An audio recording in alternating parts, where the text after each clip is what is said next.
देखिए हमको जो माला आप लोग पहना है उसका तो हम वादा किए हैं कि हम आज रखेंगे, लेकिन आप लोगों को जो माला हम पहना रहे हैं तो हाथ जोड़ के विनती करते हैं कि इसका लाभ रखें। इज्जत बचाइएगा मेरा प्रतिष्ठा।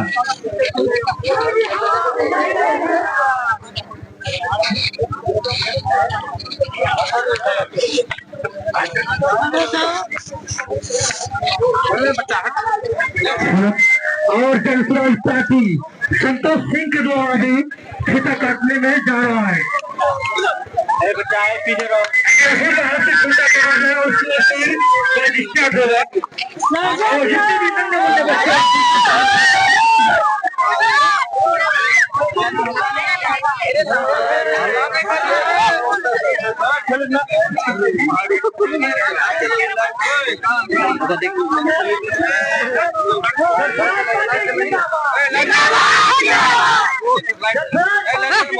एक मिनट जिंदाबाद जिंदाबाद।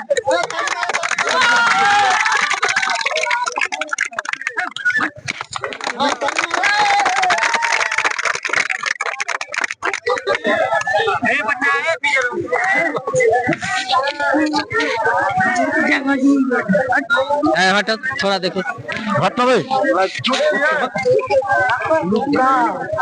सर, एक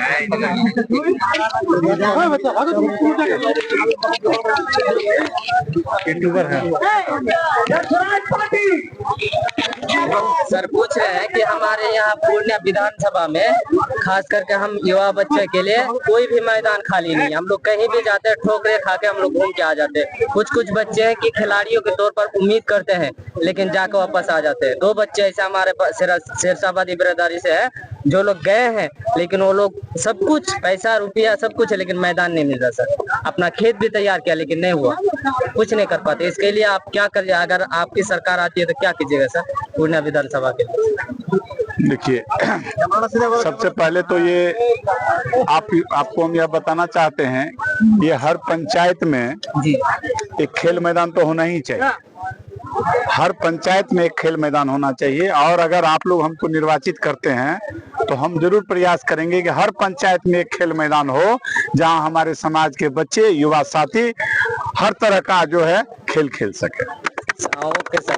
और आपका तो स्कूल का बस्ता है लेकिन हमारे यहाँ शिक्षा में सबसे पिछड़े हैं हमारे जो शेरशाबादी बिरादरी है जो जिसमें हम लोग आते हैं। इसको आप ओबीसी में देख सकते हैं लेकिन हम लोग को कुछ भी यहाँ पे ना छात्रवृत्ति नहीं मिलता है। कोई भी बच्चा अक्सर बच्चा हम लोग को जब ग्रेजुएशन होने के बाद हम लोग को कुछ उपाय नहीं है तब हम लोग को बाहर जाना पड़ता है। इसके लिए क्या उपाय कीजिएगा सर? जो सरकार आपके जन स्वराज की सरकार आती है तो हम लोग के लिए क्या कीजिएगा सर, ये बता दीजिए हमारे। देखिए सबसे पहले तो यहाँ की शिक्षा व्यवस्था एकदम लचर है, बेकार है, एकदम फालतू है। हम तो इसका नाम ही दिए हैं खिचड़ी विद्यालय। चूंकि पढ़ाई लिखाई की समुचित व्यवस्था नहीं है, विद्यालय में बच्चे नहीं जाते हैं, इसको बोलते हैं विद्यार्थियों का पलायन। आपको मैं बता दूं कि बिहार में सिर्फ मजदूरों का पलायन नहीं है, शिक्षितों का पलायन है और इसके अलावे विद्यार्थियों का पलायन, इसलिए कि शिक्षा का समुचित व्यवस्था यहाँ है नहीं। आज हमारे गांव घर के जो गार्जियन हैं वो अपने बच्चे को कोटा भेजते हैं पढ़ने के लिए। आप लोग जानते होंगे जमीनें तक भेज देते हैं कोटा पढ़ाने के लिए, और वहाँ क्या होता है, बच्चे भी बिहारी और शिक्षक भी बिहारी। आप सोचिए कि शिक्षक भी बिहारी है वहाँ और हमारे यहाँ के बच्चे भी बिहारी हैं। मतलब हमारा पैसा, हमारा संसाधन और इस्तेमाल होता है राजस्थान में। ये सरकार की लाचारी है, सरकार की इच्छा शक्ति की कमी है। ये दर्शाता है कि सरकार एकदम जो है वो निष्क्रिय है शिक्षा व्यवस्था के लिए। उसका कोई ध्यान शिक्षा पर नहीं है। हम लोग जैसे आएंगे, हम लोगों की जैसे सरकार बनेगी तो हम लोगों ने बात किया विश्व स्तरीय शिक्षा व्यवस्था की। ये हम लोग बहुत जल्द करेंगे, हर प्रखंड स्तर पर, हर जिला स्तर पर। जैसे नवोदय है, नेतरहाट है, सैनिक स्कूल है, वो भी तो सरकारी विद्यालय विद्यालय है, लेकिन गार्जियन वहां पढ़ाना चाह रहे हैं इसलिए कि वहां शिक्षा की व्यवस्था है, और ये खिचड़ी विद्यालय में शिक्षा की व्यवस्था नहीं है, इसलिए लोग नहीं पढ़ाते हैं। तो उस स्तर के विद्यालयों की स्थापना, विश्व स्तरीय विद्यालयों की स्थापना हम लोग प्रखंड स्तर पर, जिला स्तर पर करेंगे। और चूंकि एक दिन में तो हो नहीं जाएगा, जब तक ऐसी व्यवस्था नहीं होती है तब तक वैकल्पिक व्यवस्था के तहत हम लोग आपके आसपास जो अच्छे विद्यालय है, प्राइवेट विद्यालय, जहां की गार्जियन अपने बच्चे को पढ़ाना उचित समझते हैं, उन विद्यालयों में आपके बच्चों का एडमिशन करवाया जाएगा और उसका सारा खर्चा जनसुराज की सरकार उठाएगी। उसके बाद आपका ध्यान हम और एक तरफ आकृष्ट करना चाहते हैं।